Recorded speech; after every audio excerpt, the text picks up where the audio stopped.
Hello, good afternoon. We're going to get started.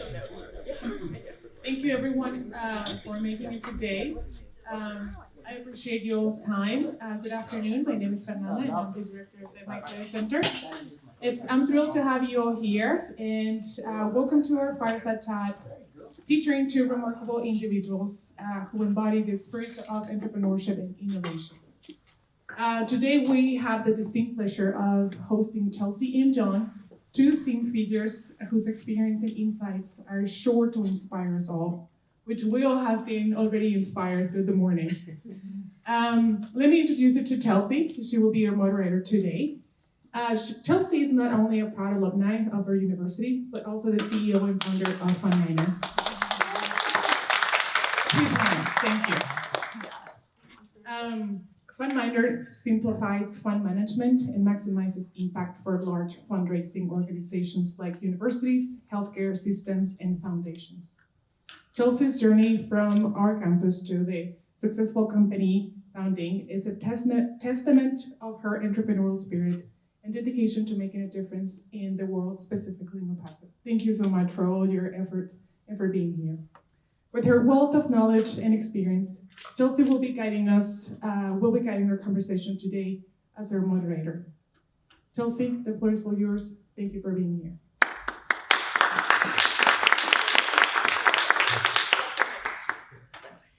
Hi, everyone. Super excited to be here and feel super honored to be joined by John Hill from Techstars. I want to say I met him, but I actually just was a fly on the wall on a Zoom screen while he presented to a lot of people, but I feel like I knew him since that moment. John is an evangelist for Techstars. For those of you who don't know what Techstars is, and I'm going to ask John to formally talk about it and explain it, but Techstars is the most active pre-seed investor in the world, and it's also commonly regarded as a top 3 technology startup accelerator. So one person I talked to early on in my journey said, do you know what Techstars is? That's like the Hollywood of entrepreneurship. So feel super honored again to have John here. Again, John is an evangelist for Techstars. He started his journey at Michigan State, working in career and alumni services. After that, he went on to work for LinkedIn before working in several roles at Techstars, and super excited for you to be here. So John, why don't you tell the group what is Techstars and what is an evangelist? So you know it's a challenge when you have to explain your role and the company you work for in an audience. Everybody give her another round of applause for Chelsea. I am here because of her, and she made this all work. I actually spoke at NMSU yesterday, and that's really hard for me to say because I went to MSU. But I actually cut my teeth earlier than that. I was an editor for a national sports magazine called Athlon Sports, did preseason annuals, college pro football, college pro basketball, baseball, golf. And I was the college basketball expert, and I use that term loosely. But I have had a non-linear career path. So I've worked in media, I've worked in education, at LinkedIn in information technology, and now in entrepreneurship with Techstars. I'm actually going to go back to why I came to Techstars, and that'll help explain what it was. So I'm at LinkedIn, and it's an absolute rocket ship. Could have been the best job in the world that I had. I was their evangelist as well. So it's a job so nice I've had it twice. And so essentially what an evangelist is a storyteller. And you're trying to help create emotion around product and service. The original evangelist was a guy by the name of Guy Kawasaki for Apple, little company, right? And Apple realized that they could create emotion around development of products and services. That's why that happened. So I know I'm in this career that not many people have, and it is super special and cool. And I get to work with people like Chelsea every single day, which is like the best thing ever. But what Techstars was doing in 1993 when I first met with them is building or operating these accelerators, and they had 5 of them at this time throughout the United States. So they were in like Seattle, New York, Boston, Denver, I think Austin or Chicago at that time. And the idea was simple with what they were kind of creating. It was like, we have these great entrepreneurs, these people who are trying to build companies. We need to give them more support and do it quicker. So what if we take these companies through a 13-week program, we surround them with mentors, investors, with knowledge share, and we try to expedite their success. They did the first program in Boulder in 2007. I talked to them in 2013, and for those 6 years, they had never built a structure to support the alumni, the people who graduated from those accelerators afterwards. And so they had reached out to me to say, hey, would you be interested in building an alumni association for our accelerators, which was super novel at the time. It would be like building out an alumni association for a university, but doing it as part of venture capital. Like nobody was doing it. And so I said, you know what, I'll fly out. I was on my way to London from San Francisco. I'll stop in Chicago and meet you, which is where they were at the time, which is like normal for a job interview, right? And I'll pitch you what I would do to build an alumni network for an accelerator. And I focus on 5 primary needs of founders, so funding, talent, customer acquisition, knowledge share, mentorship, and every survey past that kind of validated that that was the right thing to focus on. And ended up getting hired in the role as, at that time, Network Catalyst, and then eventually VP of Network, in charge of the global network. Techstars network is now pretty immense. We have 9,000 founders or participants who've gone through our program, so a little over 4,000 companies. 12,000 mentors that give their time to our companies. 23,000 investors have invested in one of our companies. We have 1,500 community leaders globally that run Startup Week and Startup Weekends. And that operates in, like I said, 170 countries. So what they were asking me to do to build that network for venture capital, like that didn't exist, corporate hadn't developed alumni networks yet. So it was totally new. It was a BHAG, big, hairy, audacious goal. And so I couldn't not look at it, which was cool. And where I saw Techstars was on kind of the innovation curve. They were ahead of where the market was. And I love going where the opportunities are being developed, not where they are. And so like it gave me an opportunity to be out ahead. Now, I told them in the interview process that I would only be here for 4 years. And I'm now on year 10, so I failed miserably. But I'm usually like a build from the ground up or deconstruct and reconstruct person. So like this has been unique to me. The reason I've stayed here is this is one of the best networks I've ever come across in my life. And it's people like Chelsea that represent that I get to work with in every country around the world. So like it is the coolest gig ever. And I get to hang out at universities, which isn't bad either. Thanks, John.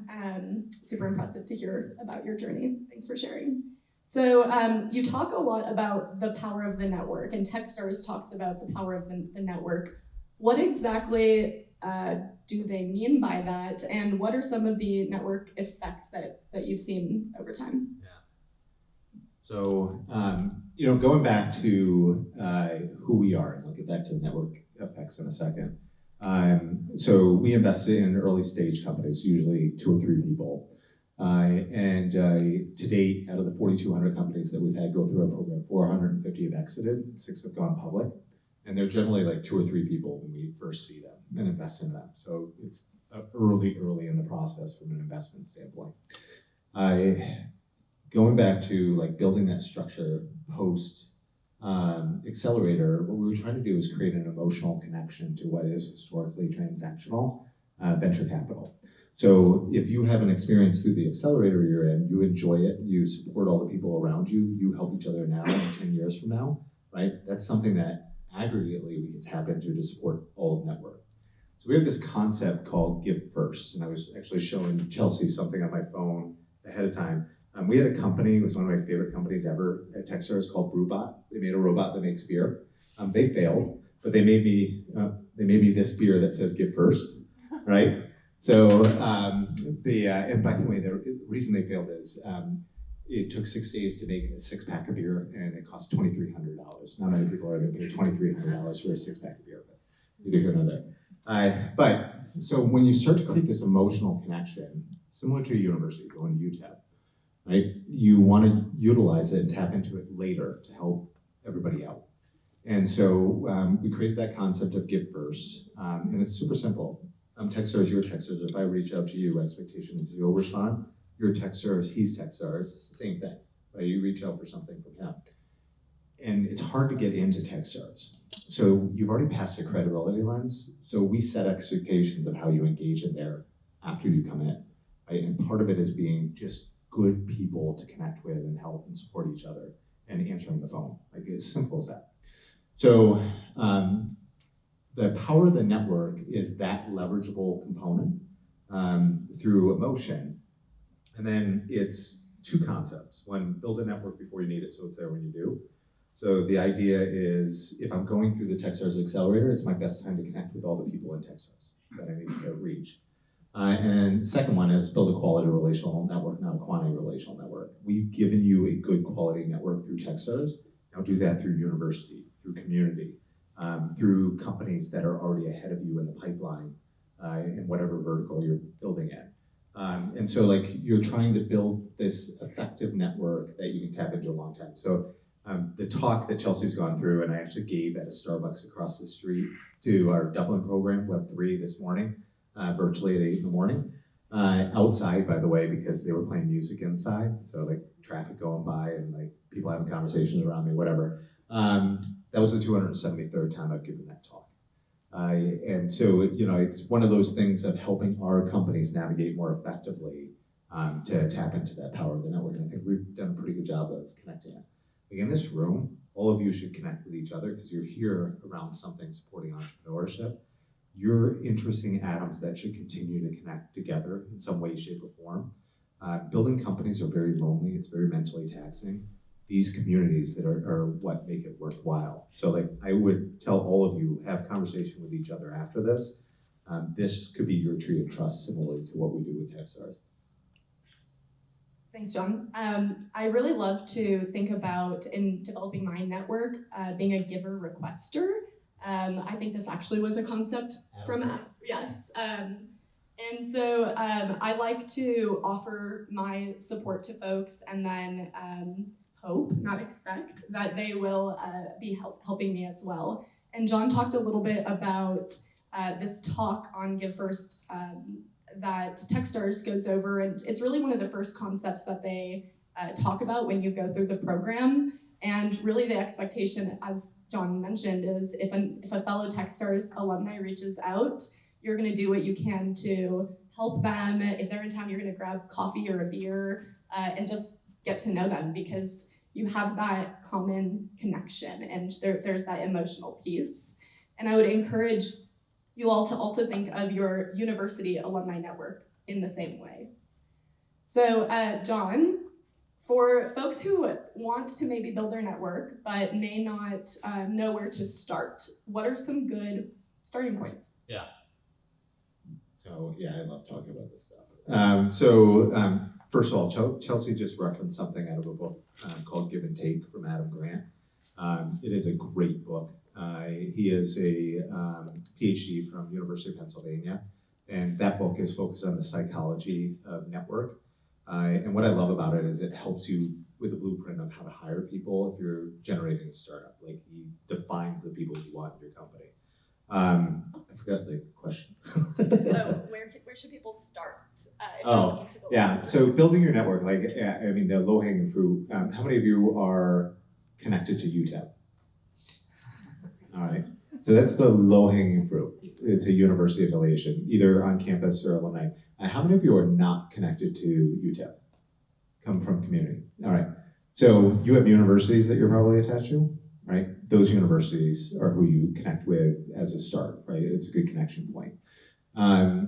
Obviously, your geography. So, like, the people who are in entrepreneurship in El Paso would be, or Juarez would be, like, good people to connect into.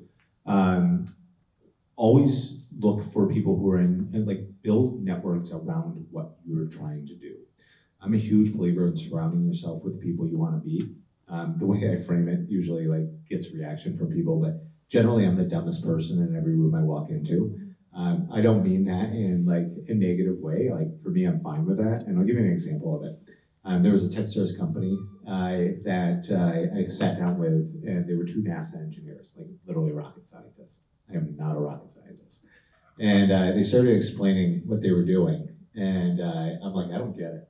And they're like, let's explain it to you one more time. So they were trying to do it in layperson's terms. So I was a perfect person to talk to. So they say it again, and I'm like, I still don't get it, right? So I could see them like getting a little frustrated. And they do it a third time. I'm like, oh wait, I think I get it. You're trying to build the internet for outer space. And they're like, yeah, close enough, right? You know, and what I found out is if you want to send a rocket to Mars, right now the communication is like laser focused. So like if a ship deviates from the path, you lose communication. So what they're trying to do is pull the communication out and create a mesh network that allows them to deviate from that path so they can keep in touch with them. They're building something for 15, 20 years from now, right? Those are the people I'm around all the time. And I'll give you a LinkedIn example of it because this is my favorite. I was recruited to LinkedIn from Michigan State University. That's not a natural path, I promise you that. And so I go into orientation, and this is like 2011. And sitting in there, and I'm sitting next to all these people, and they just look smart, right? I don't look smart, you know, they look smart. And I talked to the person to write me, and he's like, yeah, I got an engineering degree from MIT. And I'm like, yeah, of course you do. And then he goes, guess what? I also have a MBA from Harvard. And I'm like, that's not even fair in one person. So I'm like done talking over here, and I turn over here, and there's a lady there, you know, we have conversations, great conversation. And she goes, yeah, so I used to hang out in Jeff Bezos's plane. And I'm like, what? And she goes, yeah, I was head of brand for Amazon. And I'm like, okay, I'm not going to talk to anybody here anymore, right? You know, but it was like one of those moments where you're like, this is how you level up your game. And when I went from Michigan State University to LinkedIn, I went from running at Michigan State University to crawling at LinkedIn. And I had to learn how to run again. When I went from LinkedIn to Techstars, again, I started crawling again to figure this out, and then I had to figure out how to run again. But I put myself in places where I was surrounded by amazing people, and then I also jumped off the cliff. And so, you know, you do that enough times, the ground starts to come up, and it's easier to navigate some of this stuff. I love that you brought up the relatedness. So just a quick side story. A lot of people are launching podcasts these days, if you haven't noticed. And we are too, shocker. But a friend of mine who's actually a good friend that I really love and respect asked me recently to be on his company's podcast. And I was thinking, why? Because they have a company that is in the real estate space, and I do nothing with real estate. And so I bring that example up because the relevance is important, and at the same time, you want to balance staying open. So we are launching a podcast, and we are going to be interviewing folks within the fundraising space who are focused on operations, because that's the network that we're trying to build there. And so while I love and respect my friend, I didn't think it made very much sense to interview just other sort of random founders when the goal of their company was really focused on the real estate sector. So I think the relevance is super important. Now, for folks who may be operating in a niche industry or may feel geographically limited, do you have any advice for those people? Yeah. So one of the beautiful things about entrepreneurship in general is the community is usually supportive of itself because there are so few entrepreneurs. So I'm a big fan of informational interviewing. Like I still use it for myself.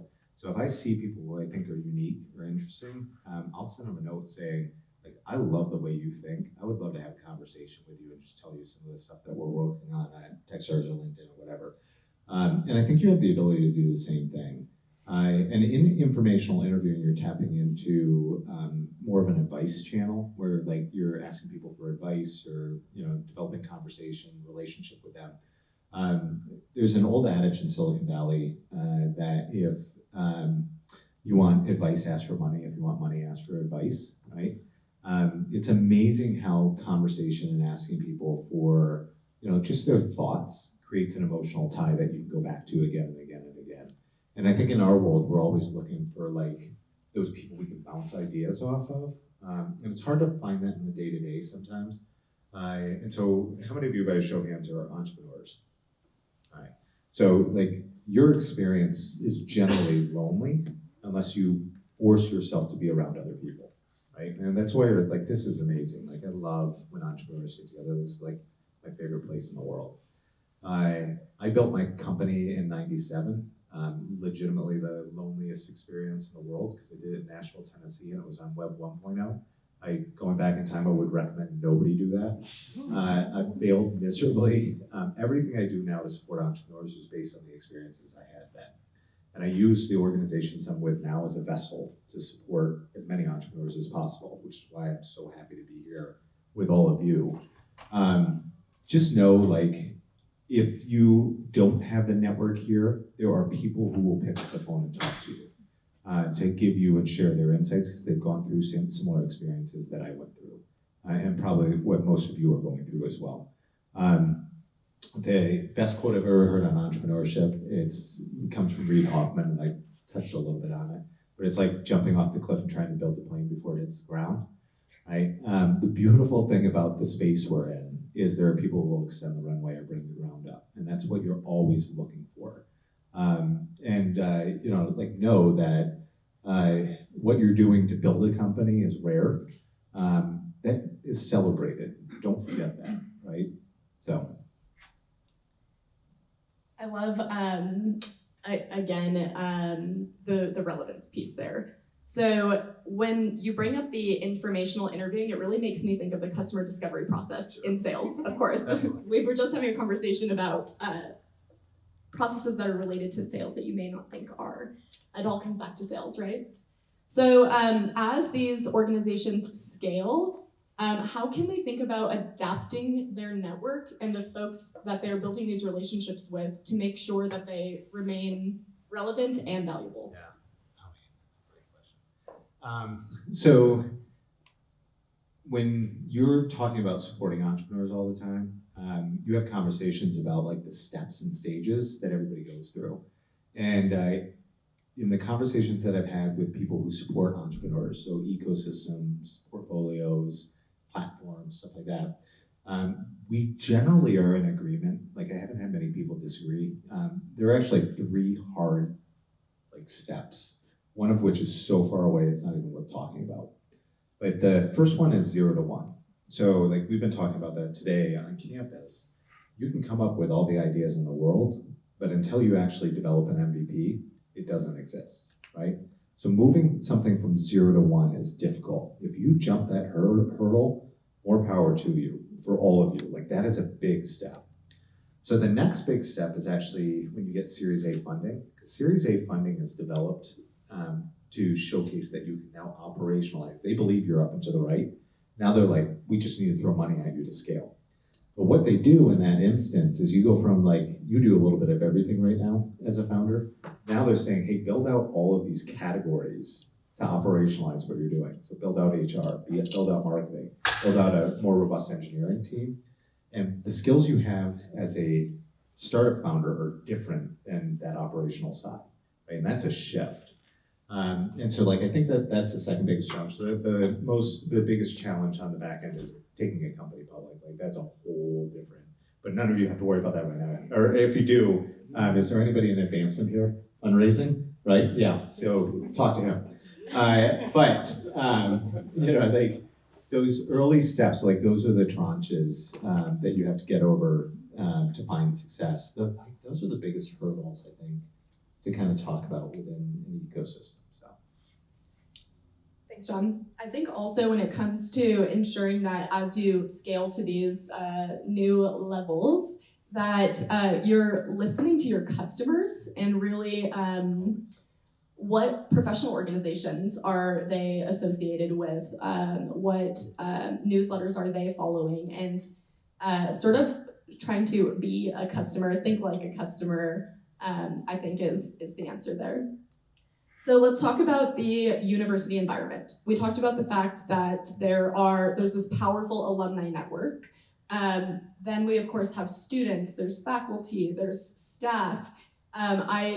Growing up in El Paso and specifically being super involved in the entrepreneurship ecosystem in more recent years, I see that there are a lot of people who really want to grow the entrepreneurship ecosystem. There are entrepreneurs who want to start companies. There's faculty who want to help entrepreneurs or get involved. So would love to have you tell us a little bit about how universities, how faculty and staff can contribute to building the ecosystem.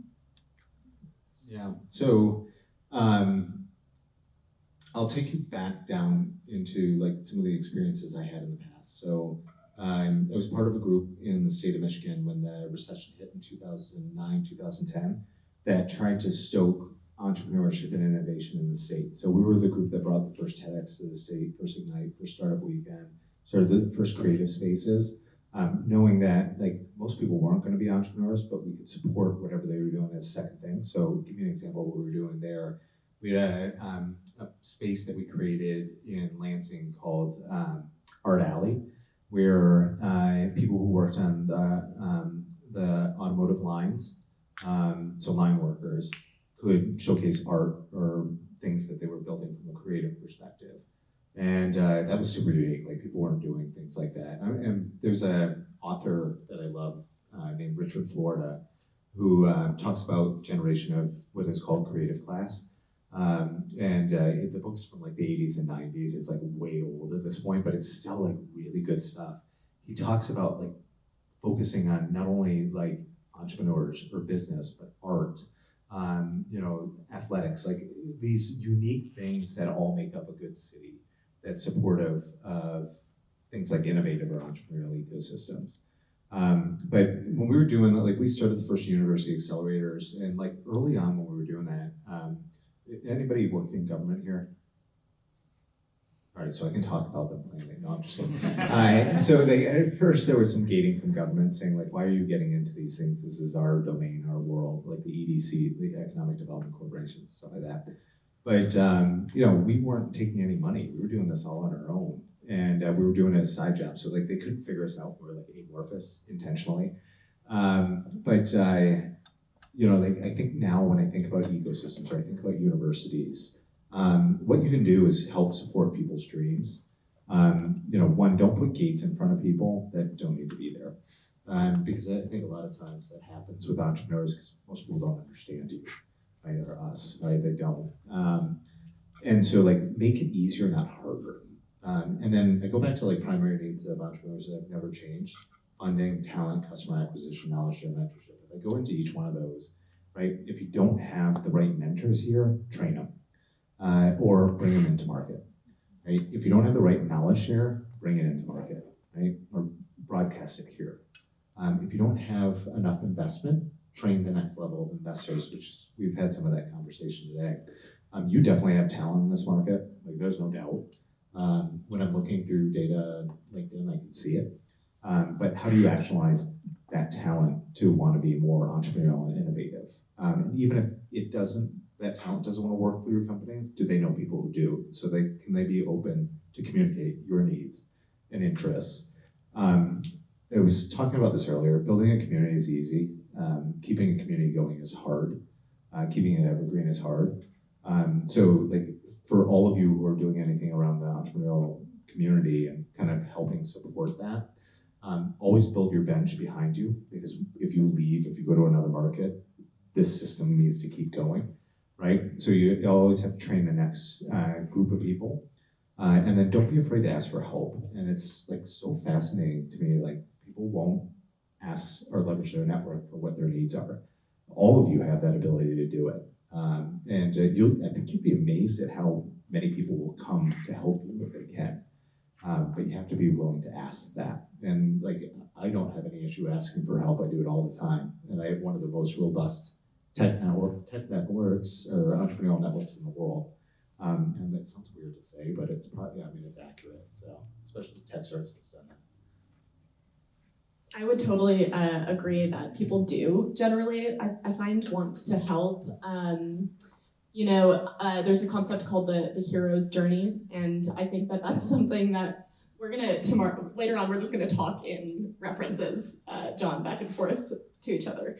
But there's this concept called the hero's journey, and it is something that I see to really be true. And people really do want to help, especially if It's a situation that they've previously been in before and overcome, which, going back to the university environment, that's really part of why you're able to lean on your UTEP network. And actually, I have a great example. Christian here, who works in the advancement office, and he is not paying me to say this, actually connected me with someone from El Paso that he knew who's now investing in our company. And they've been an amazing investor to work with.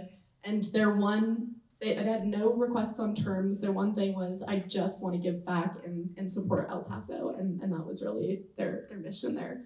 So I agree with John also. What most people don't do is just ask. So I encourage you to really find your people. If you're looking for support from other female founders or Latino founders or investors that support those groups, look for those professional organizations within your industry so that you can get involved. One thing that I find myself doing, this might be weird, but in customer calls, is I always say we. And I find myself I say we and I'm like, I don't work with them. What am I talking about? But it's something that really comes sort of from my heart, that I feel in it with them and I feel like I'm one of them. And that might be because I come from the advancement world, which is the world we sell into. But truly, I think trying to really get engulfed in the industry that you're working in.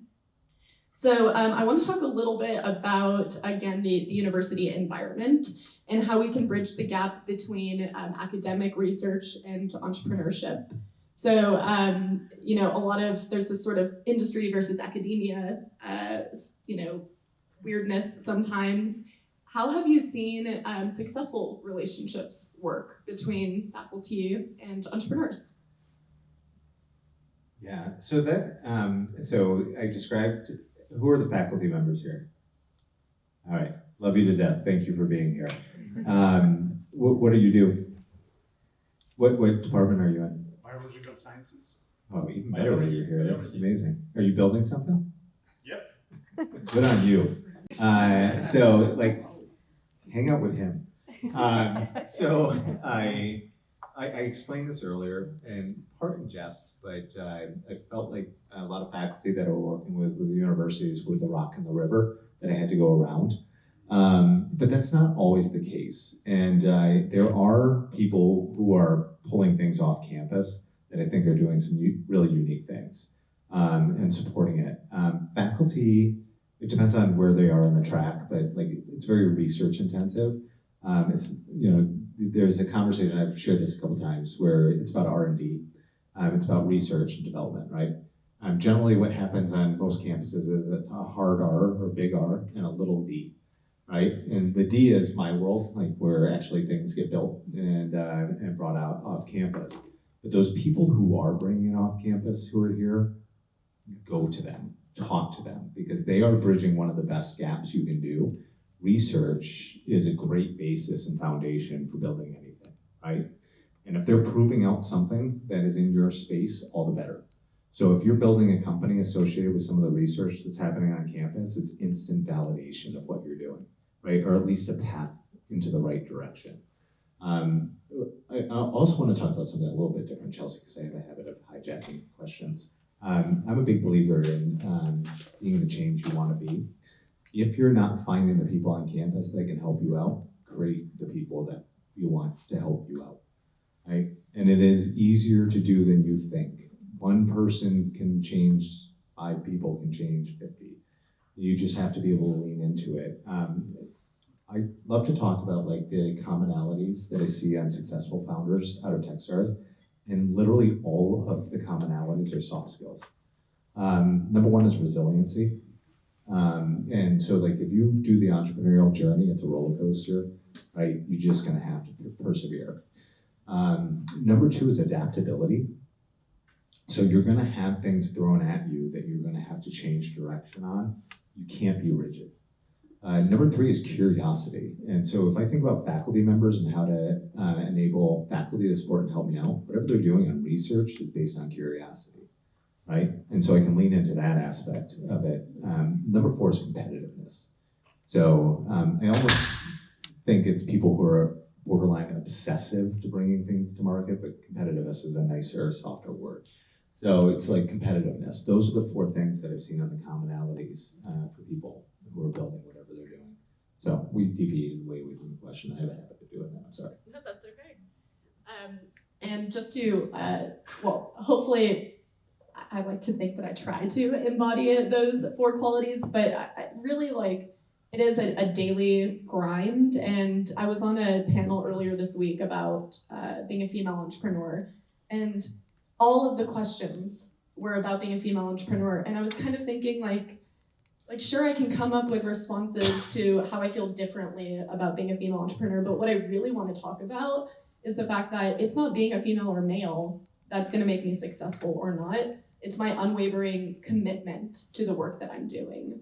And so that is what I really encourage everyone to focus on, because at the end of the day, everyone in the industry, all the investors are going to recognize a trailblazer, and it doesn't matter where you come from or what you look like. They're going to look for those four qualities. The other thing that I'll share, going back to UTEP, so FundMiner was a UTEP spinoff.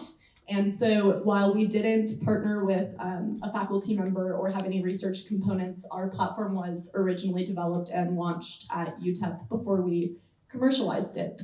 So UTEP does have that partnership story. We wouldn't, as FundMiner, we wouldn't be here today without the support and partnership of UTEP.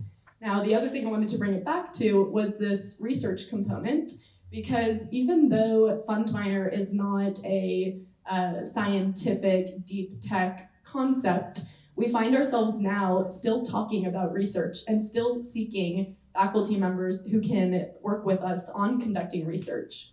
We just met with an advisor this last week who said, you've got to publish some research, and that's how all of the professional organizations are going to get you to be their keynote and get you in front of all these customers. And so there's, publishing research is a way to really position yourself as a content expert and game changer. All right, so I know that we have talked a lot at you. I'd love to hear from you all and just kind of have a casual conversation and open this up to questions. Right. Before we ask questions, Chelsea just referenced something that I think is super important to address, which is funding for female founders or any underinvested founders in the US. One of my good friends runs the W Fund, which is a fund for female founders. Her name's Kate Roddick. She's the CEO of an organization called Switch. Used to be Women 2.0.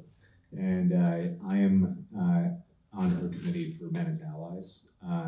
And how she's helped me understand how to vocalize in the space is it takes people who look like me to support female founders or any underinvested founders to reach the people who look like me out in the market. And I just want to say, I agree with you to a point, but I think it's even more difficult for female founders to get investment right now because it's paltry in the US.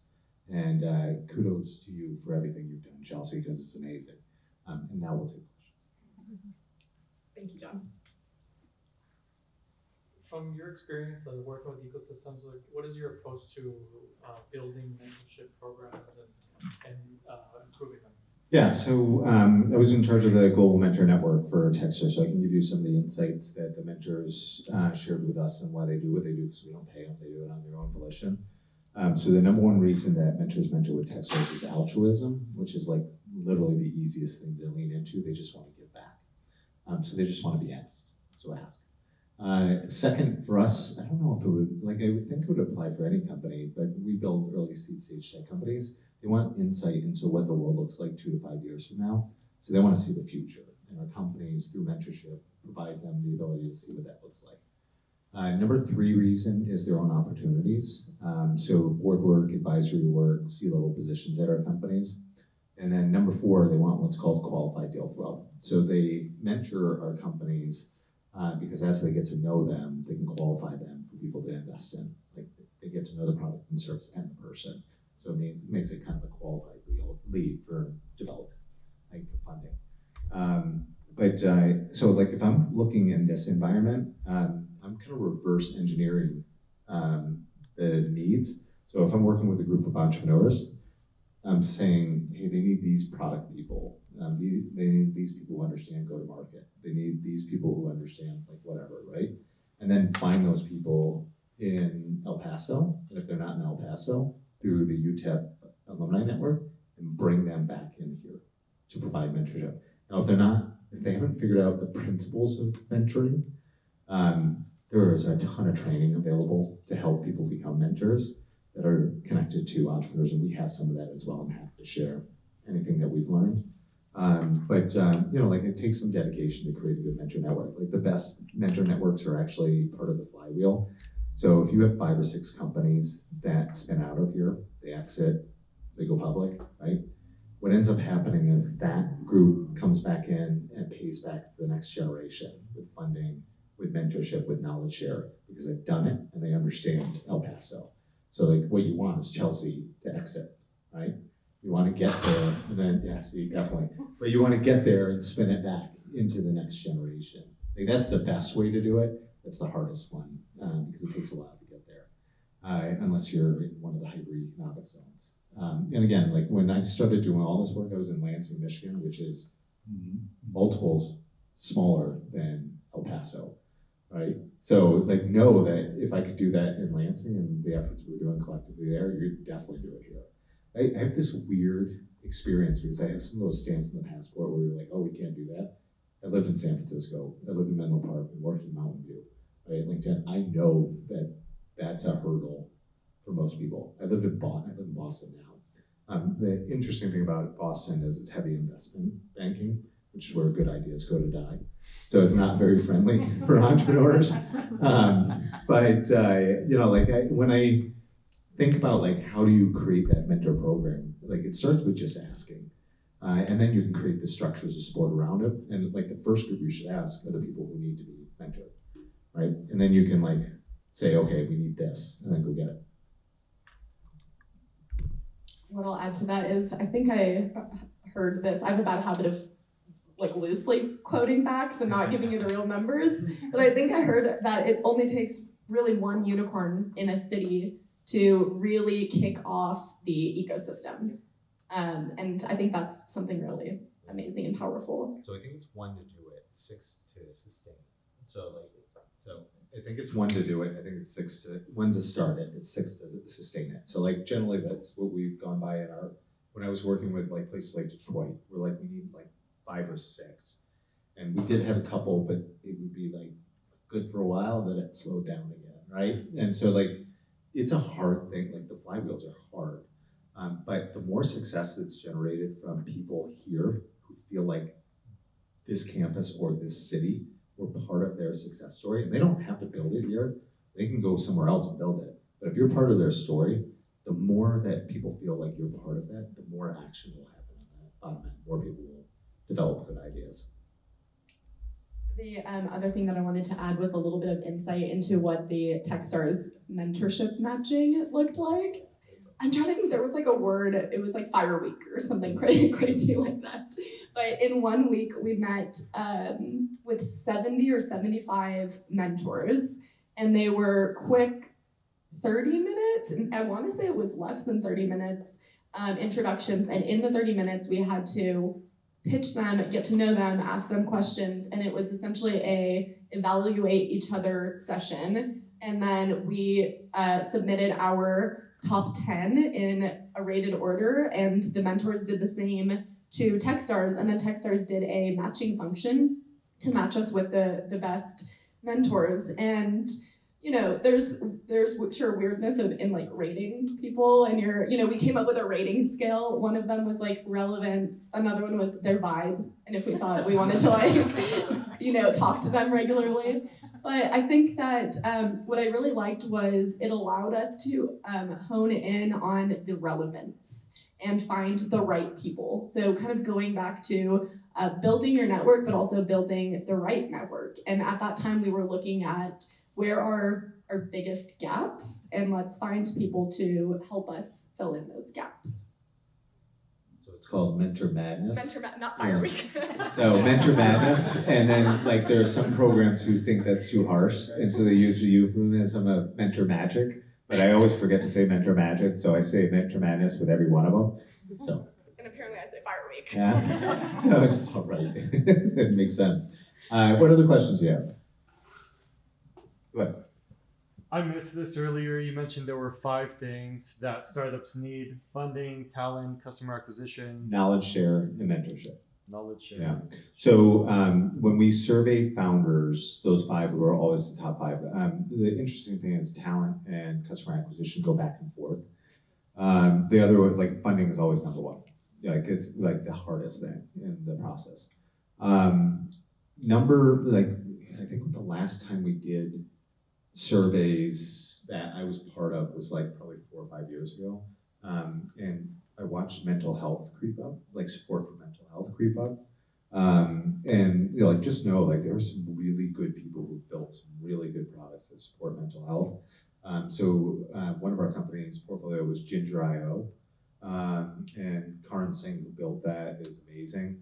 I think that they got acquired, I keep getting it wrong. It's either Calm or what's the other one that is related to mental health that is at scale right now? Yeah, that's what it is. See, that's why I always get it wrong. Thank you for that. So it's Headspace. I should know this stuff. I put back my hand, but yeah, it's Headspace. Like there are definitely some good tooling. The fortunate thing is there are a lot of people talking about mental health as part of the process now, and that was not the case back in the day. So like it feels more freeing in that regard.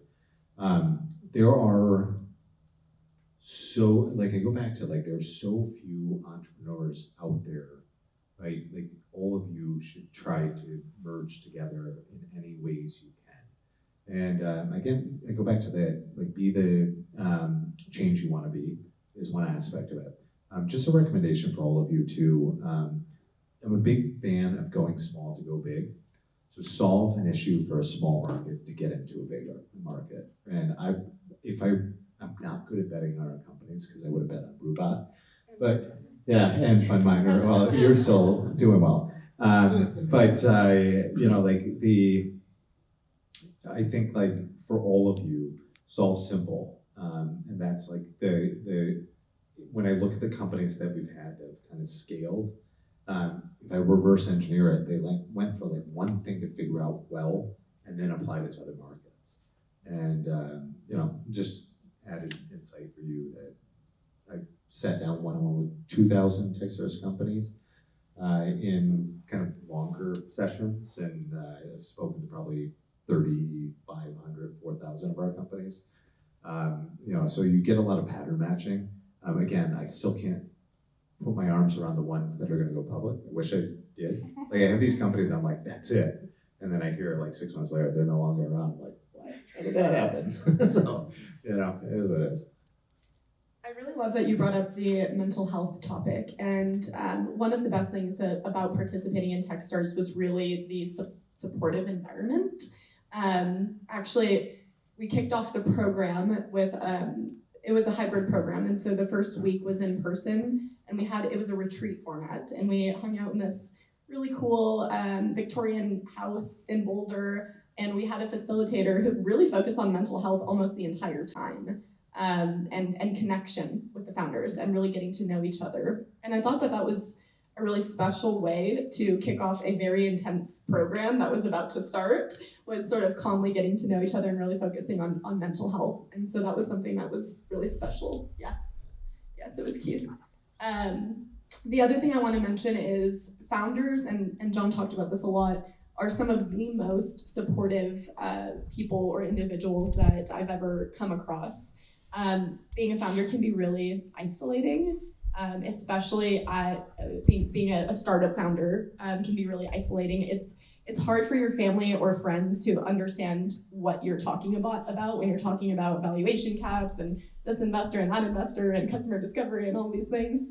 And so it can feel really isolating, but you always have your founder network and friends to lean on. Last night I found myself at 10 p.m. in my pajamas in bed talking to this girl that I met 1.5 weeks ago, don't even know each other. We were just in a room together and pitched next to each other. And she texted me during the day and said, I need someone to talk to. And I was really booked until 9:30 p.m. And I said, I'm free at 9:30. And she's on Central Time, so it was 10:30 her time. But, we got on the phone and she vented and we talked. And at one point I was like, I'm talking to one of my best friends and I just met this girl. But that's really the type of support that you get from other founders. Any other questions? Go ahead. Go ahead. I have kind of a long question, so I don't know if you wanna. Hi, you're right. I guess I have a collection of questions, so I'm gonna try to frame it. Collection of questions. I love this. It's more about going back to what you were saying about like networking events like this. How you said like meet with people at the university. Because I've been to like other networking events and I've done like sales, customer service, and I'm decent at meeting people, but it's weird going into a room not having like a specific goal because you're just like I want to meet people. Yeah. But also like as far as I wasn't sure what to offer, but you mentioned like kind of like just offering help in general. So I guess my question is like, how do you nurture the relationships? Because you meet people, but then I don't know how like about following up with them. Then also, how do you kind of rekindle the relationship, or like what should the goal be for the relationship? Just maintaining it, or? Yeah, so you're talking to somebody who's an extrovert off the charts. So that's one thing I always have to like level set because I know most people aren't extroverts, right? We fall in a continuum, but like, have any of you taken Myers-Briggs before? Myers-Briggs. So it's a test to like see like what your qualities are essentially. Are you an introvert or are you an extrovert type thing?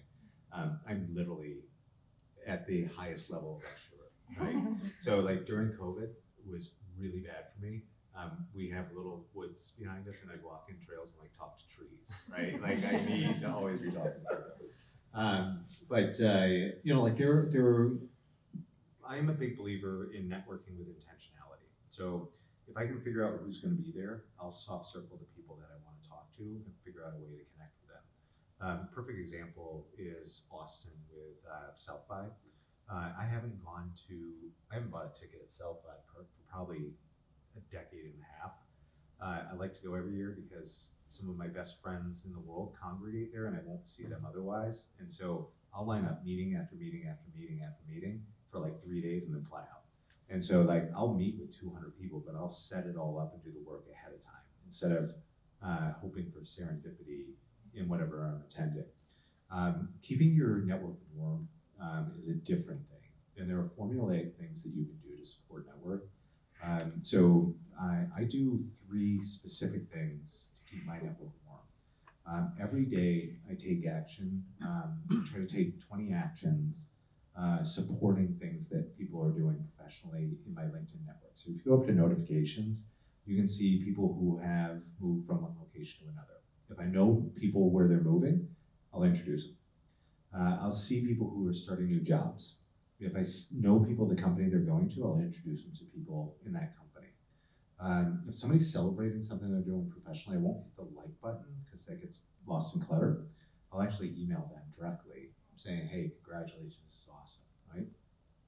I'll do that 20 times a day, Monday through Friday, 100 times a week. In the course of a year, I'm celebrating things that people are doing in their network 5,000 times. I do a serendipity play that as I come into markets, I'll shoot people a note saying, hey, I'm thinking about you, I'm in LA or whatever, right? Knowing that I'm not gonna be able to see them. Vast majority of people, by the way, won't even respond to that, but they'll see it, right? And it has the same impact and effect. At the end of every year, instead of writing holiday cards, I write 100 handwritten notes to people impacting or affect my life the year prior, talking about how we can work together the upcoming year. I've been doing that for 15 years. If you want to cut through clutter, write handwritten notes, right? The reason I tell you all this, if I asked any of those people to help any of the founders in my network out, do you think they're more likely to do it? Because I've taken those steps? Probably, right? And so again, like I think the big word around that is intentionality. It's super hard to go into a random room and hope to get what your needs are met. It's super easy to find the right people and put yourself in the space that they're in to get your needs met. Like that's a much easier way to approach this stuff. And like if you don't get taught this, you kind of have to figure it out as you go. And like that's one of the challenges. Like everything with entrepreneurship feels like you were never taught it in the classroom. It was definitely not when I went to school. I had no support structure. Like I love seeing this because I didn't have any of this. which is, like, you're so lucky to even be thinking about building companies in this time. The relationships open the door to just about everything that you would need. And I find it funny that, like, most companies will build strategies around go-to-market or strategies around, the build of their product or service, whatever. They don't do it around relational capital, right? And so if I were you, earmark the 200, 300 people you might want to meet here, outside of here, and then reverse engineer how to connect into those people. Little trick for all of you. When I came into Techstars, so I came from LinkedIn, so I kind of knew some of the research ahead of time. But there were about 20 people in venture that I wanted to connect to, that I was at third level of connection or more, so I didn't have any relationships in between. So I copied all their URLs for LinkedIn and put it into a particular file. And once a month, all I did was look at all their profiles. 20 people once a month looking at their profiles. At the end of the year, I was connected to 16 of them. They connected with me because I looked at their profile. LinkedIn profiles are voyeuristic, right? So you want to see who's looking at them. They're like, why does this guy keep looking at my profile, right? And, like, just think about that. Like, it's just a simple act of looking at a profile, created action, right? There's so many ways that you can kind of maneuver all these things to get to where you want to go. I want to touch on entrepreneurs one more time. I've, on behalf of Techstars, spoken in 43 countries, so travel all over the world. And entrepreneurs are the same everywhere. Like, the spirit, who they are, what their needs are, how they approach things, like, the environments are different, but the people are the same. It is one of the coolest environments, which is why it's been hard for me to leave it. And so, like, just know, like, when you go to city by city, if you reach out to people who are entrepreneurial there, the ecosystem people there, they'll likely respond. Not 100%, but they'll likely respond. I love that you brought up the non-serendipitous piece. We go to conferences all the time. Well, as John mentioned, like, one, we're buying the conference list ahead of time and literally going through it and writing people saying, hey, I noticed that you're going to be at the conference. Well, like, we didn't notice. We literally have the registration list, and asking to buy them a coffee. And then we're not asking them to meet to learn about FundMiner. We're asking them to meet to get their perspective on the market and what's happening in our industry. And our hope is that in that 15-minute coffee that we're buying them, we're just establishing the relationship, and then later on we can approach them about our product. The other thing we do sometimes is, and we do this with customers and investors both, but we'll basically not have a trip booked and just say, like, oh my gosh, I'm gonna be in Denver next week. Are you by chance free to meet? And we just wait to hear, like, if they say yes, then we book a trip. And sometimes we're writing, like, the East Coast and the West Coast at the same time and saying, like, oh, we're gonna be there next, at the end of the month, we're still firming up dates. Are you available to meet? And we'll just, firm up dates around that. And we're like, how are we gonna be on the East Coast and West Coast at the same time? I hope this works out. But the other thing that you brought up that popped in my mind as soon as we started talking about this topic, and so it was funny that you said these exact words, and I wrote this in my notebook here, is I will write people and just say, hey, I'm thinking about you, and ask them, how are you doing? Or how is your company doing? I did that today with someone that, he just popped in my mind as someone that I met at a conference 9 months ago, and I just reached out and said, hey, thinking about you, how are things going? And it's those, like, the power of that relationship and the emotional piece there really makes a difference and starts to build that relationship. All right, you have more? No. Is that the litany? Yeah, All right, good job. perfect, thank you. Go ahead.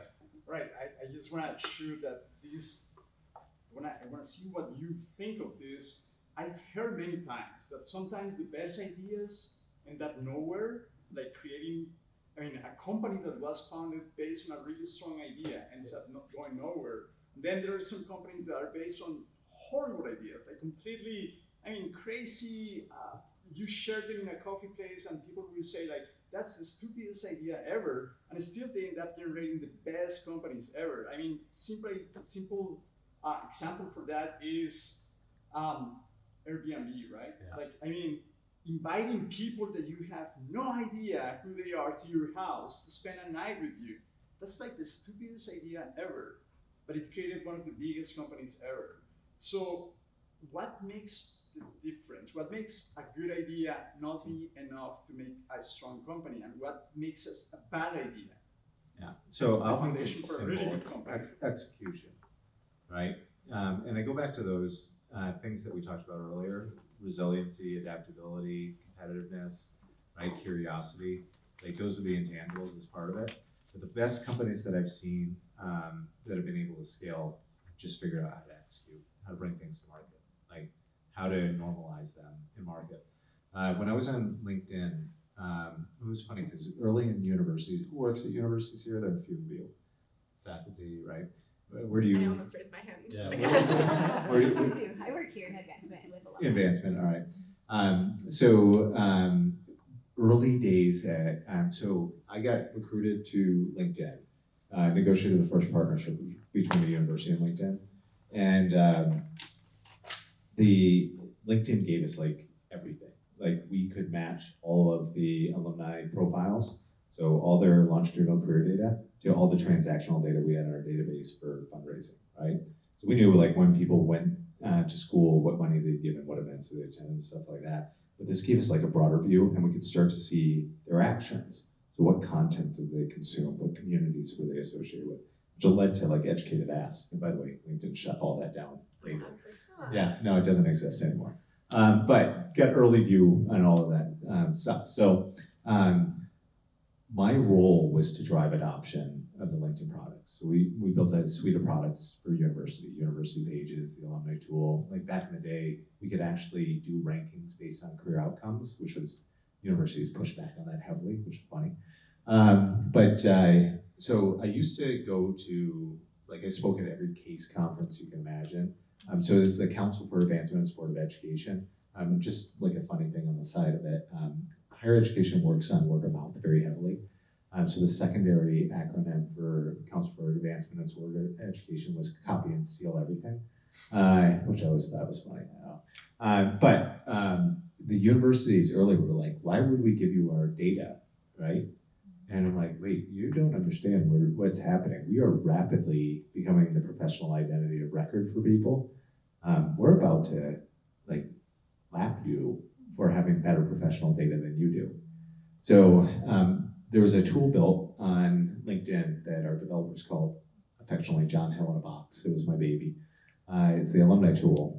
And I unveiled it in front of an iModules conference, which was about 5,000 people who worked in advancement, and literally said, we have better data than you do. We don't need your data anymore, essentially, right? In that direction.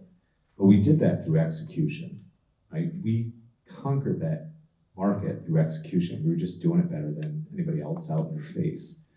And we were relentless on driving it into market. And so like execution, I think, is the biggest thing. And unless you're working at a high speed, going through like this rocket ship to bring things to bear, it's hard to see how fast that execution operates. I've never run as fast as I did at LinkedIn when I was on the product teams there. We're working with the best people in the world. Like a third of our team was from APAC, a third was from EMEA, a third from North America, and like literally the best people in the world at what they were doing. And so we were all on the top of our game. When that all balances in the right way, that's how you have magic happen. And one of the reasons you see that happen in San Francisco is those people have touched that success again and again and again. That ecosystem almost breeds the idea that it can come to fruition. And the irony to it is you build something from scratch, the likelihood of it failing is huge. But belief is this interesting drug that gets you into the places you don't expect to go, right? And if you can marry that belief with a decent idea, like poor ideas generally don't get off the ground, right? But a decent idea, but high execution, that's where like the magic spot is. So somebody else's hand up. Oh, yes. Yeah. I'm not sure if you can answer this question, but how do you find new members for your company you're starting up, the proper people that can help you push forward? Yeah. You were talking about like more companies to come in to our... No, like you're just basically one team member, and then you want to scale up. Like you're starting up, you need somebody else to help you out with reaching out customers, reaching out. Oh, so like founders or early Yeah, employees? founders. You're actually probably better to talk about this than I am right now. I can, yes. Gosh, well, I'm going to say it starts with your network. So it all comes back to your network. I found my co-founder. He was the only software engineer I knew, honestly. It kind of came down to that. And so when we needed to hire, I had started a tech company and realized like, okay, this is cool, but I can't code. And so probably need to find a technical co-founder.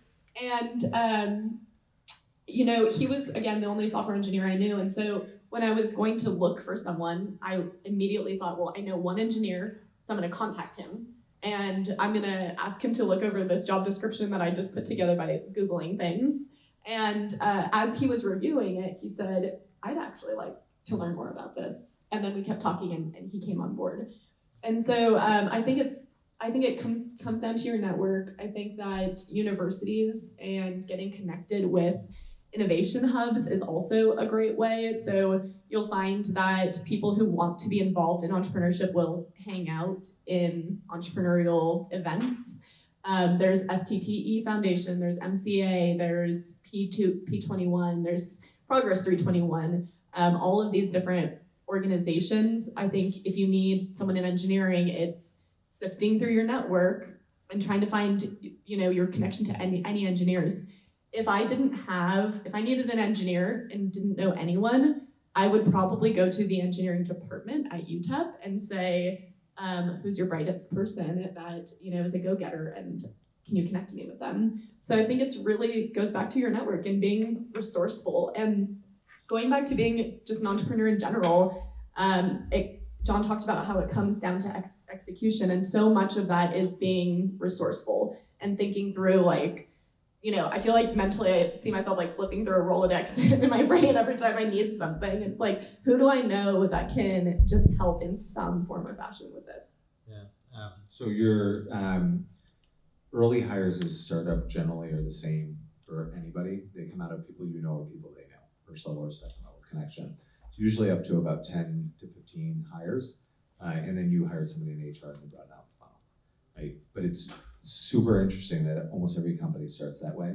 What I tell people is if you're going to recruit out a network, become active on it. So just search your first and second level connections on LinkedIn with people who have the expertise that you're looking for, and then reach out to them, right? And start to cultivate those relationships for potential co-founders or early employees.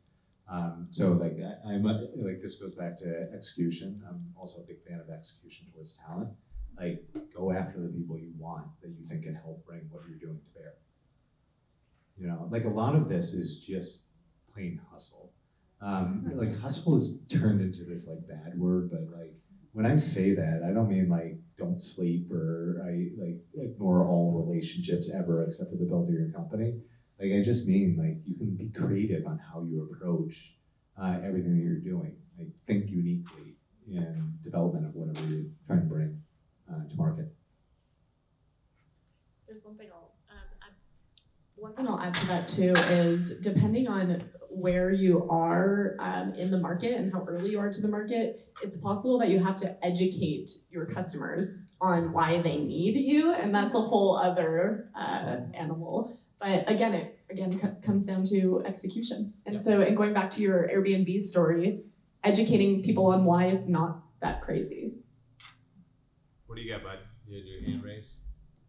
What is that? He had his hand raised. Yeah, so regarding tech startups and flywheels, I've noticed that there are certain cities that just seem primed to be a tech city. And here in El Paso, there's a group of us who we're trying to make the desert bloom. Yeah. But we don't see these unicorns here. So my question for you is, what comes first, the unicorn or the egg? Yeah. That's an interesting analogy, right? The desert bloom thing, I would take advantage of it. That's cool. So entrepreneurship is hard anywhere. There are definitely places where it's a little bit easier because you run into more people who can create opportunity for yourself.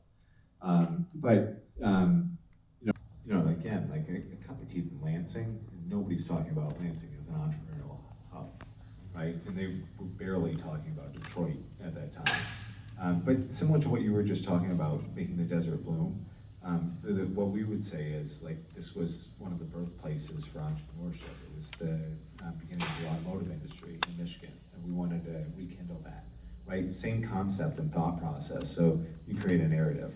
That narrative will take you so far, right? What you ultimately do need is somebody who has success here that pays back into the environment, whether it's invited back or it develops here and goes to fruition, right? That's the best thing that can happen. For any entrepreneurs, if you hit a point where you have to leave here, leave. But your story is part of this, and if you come back and help the next generation of entrepreneurs here, come back, right? I'm still an EIR at Michigan State University. I'll be speaking at the Sci Accelerator, which is at University of Michigan, and I'm an MSU alum. Like MSU and U of M don't go together very well in the athletic field, right? But entrepreneurs are the same for me everywhere, and I'm going to help them wherever I can. The reason I go back to Michigan again and again and again is it's still my place. I'm still going to support that ecosystem in any way, shape, or form that I can. And you have people who want to do that here that probably haven't been invited to do that here. So somebody can be the front door for that. Like, it doesn't matter who. I think people always wait for somebody else to take the action. I am always the one that just started to take the action. And be that, like again, be the change you want to be, right? And part of that is getting like that insight on that scaling and finding success back into this market. Because ultimately that's, you know, like you need that rub off that I can dream big and make this work, you know? And, you know, like through what we do, I've seen companies go through Techstars, go public. I've seen companies get acquired for $1 billion US, right? And I met them when they were where Chelsea is, you know? So like that affords people to dream big. Some of those have happened here. Like there are success stories that have come out of here, you're just probably not claiming them right now. And they are probably not in El Paso, right? But figure out how to pull those back in and tell that story again and again and again, right? And if not for you, for the next generation of entrepreneurs coming through. So I kind of want to hijack on what you were saying, because this is the second time I hear the similar question pop up is, how can we compete, for example, with a rice professor came in like, oh, we had this great structure and had 3-4 spin-off companies and everything was great. We're not competing, but that was basically the question of somebody else. How can we have the same opportunities when you have all of this? And it was the same answer basically as the one you just gave a couple of minutes ago. It's, if we don't have it, build it. And so it's a mindset that we have to, I think, embrace, start to stop seeing walls and start seeing opportunities. Yeah. And start building those bridges that we don't have here. Rise had to start at one point. Whatever you had to start at one point. And so if we are not an opportunity that we have, we're starting to start building those bridges that we don't have here. Rise had to start at one point. Whatever you had to start at one point. And so if we are not an opportunity that we have, we're starting to see our challenges, but we have to change it. Our mindset, we have to change it to see it. Okay, we don't have it. Let's do it. Let's have something new. And I think you're giving us great points of where to start, which is one of the hardest things to figure out is where to start. I think you're giving a great tip. So, and again, it's like reframing things, right? So if I ask Chelsea, what's the word she hears most often for prospective people, for investors, or for sales? It's what? No? Yes. Right? Do you know what you can reframe no as? It's new opportunity, right? Take that as all iteration to define whatever's next, right? And I think people get stopped on things because, you know, for life we're taught no is the end of the conversation, right? And it is potentially for some of those people, but you can iterate on what you're learning based on the feedback on that no to develop the next thing that you go after. And that includes ecosystems, right? So if something's hard, lean into the things that are easier. So it could be just getting the people who are creative together, right? If you see the gaps, try to fill the gaps with education. So like one of the gaps that I see here is you don't have enough venture capital. You don't have enough angel investors, right? There are definitely high net worth people here. Train them how to be venture. Train them how to be angel investors. You have people like Chelsea who brought somebody like me here. I wouldn't be here otherwise without Chelsea. Do that with the next group of people you know to help the next group of conversations that are like this, right? Enable, you like track back, because most people do want to help, and I definitely want to help. And like, when did you reach out? Like 2 months ago? In 2 months, and if you saw my schedule, to imagine that I was here in MSU yesterday, like that's crazy. But when she did that, I'm like, I want to be there, and I want to be there because I realized what it was like to be this. And Lansing's still struggling with some of this stuff, right? I was just telling somebody, like, the issue that we had, that group that kind of helped build out the ecosystem, is we didn't build a bench. And it's like my greatest regret. We didn't build the next generation to support what we were doing, and it's just coming back to kind of the same kind of level. And the irony is, one of the people who's leading it was my intern when I worked at Michigan State University, right? And he's now head of alumni connectivity for entrepreneurs at Michigan State University, right? So he followed the path that I was in, because he was originally a career counselor. I definitely screwed him up on that one and headed him in a different direction, right? But like, I waited, that was too long. We should have had people who were 4 or 5 years behind us, not 15 years behind us or 20 years behind us. So all of the ecosystem stuff is difficult. When I tell people, like the 3 things that happen around networks or that happen with congregation, one is community, where you align people who are of similar interests. So like, we're all interested in entrepreneurship. That's a community, right? It's easy to create community, it's hard to keep it evergreen, right? So like, you have to be intentional about it. You have to create ambassadors. You have to like put yourself into things that you wouldn't otherwise think about. So the second thing, and these aren't like concentric circles, they're like a little bit separate, is network. So how do you leverage all the people in a community to connect to who they know, right? Connections of a connection. And the beautiful thing about that is it's amplification of numbers. So if you have, 25 people in this room, they connect to 25,000 people outside of this room, right? And you can leverage that, especially the community's aligned, to leverage the network that way. Now the hardest thing, and I tell everybody this, is the ecosystem. The reason ecosystem is hard is you're trying to align university, government, corporate, and then the entrepreneurs and innovators. Those players don't play well together. There's a ton of parochialism. It's done partly by design, and they don't mean it. Like, it just is hard to thread that all together.